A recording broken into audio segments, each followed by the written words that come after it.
should probably not be my place. Vinland Saga by Yukamura. Makoto Yukamura just crushes it. That is so good. So good.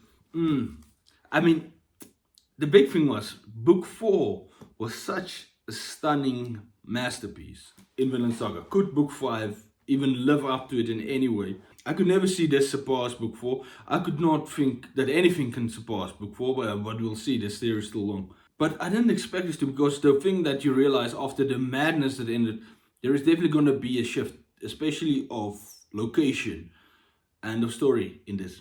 And I love what this takes this, instead of trying to keep with the bombastic giant stuff, it takes a smaller story.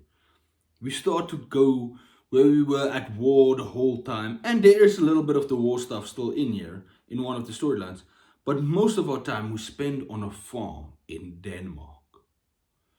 And just to see how these characters cope into the new way the world is, or how the situations they are now, and how they are feeling, and how they are trying to cope with the fallout from the previous books. And then all the other new characters that are introduced in this new location, and their lives and their struggles, and just being a farmer and living on a farm, and either being a slave or being like security for the farm, or other helpers for the farm, or the old father. It's all fascinating how this beautiful farm life drama, rural drama, plays out. And yeah, there are bursts of violence, but there's a lot of sweet.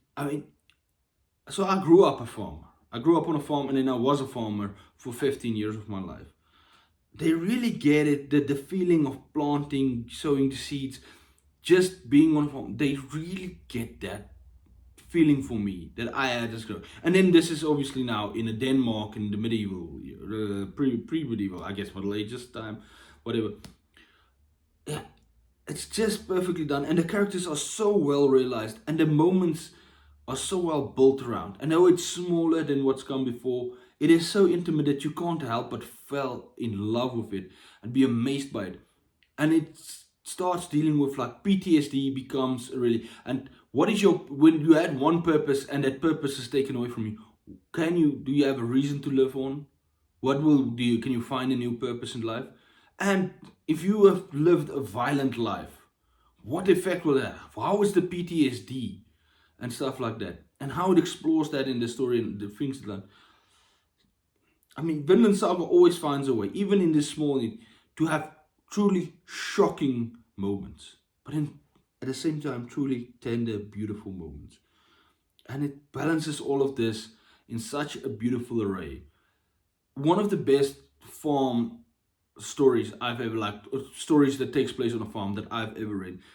And you kind of get the sense, because you kind of know, I wouldn't say this is happy or sad necessarily, it is intimate, but you also get a sense it can't last. You realize that there's stuff happening in the bigger world that will have effect, and it gives you this melancholy sweetness to the whole affair, and it builds a dread for what is going to come in the future and everything. Makoto gets a way to make every character strangely filled with depth in a very few panels, and always revealing something new about a character that you didn't expect, making them more interesting and fascinating.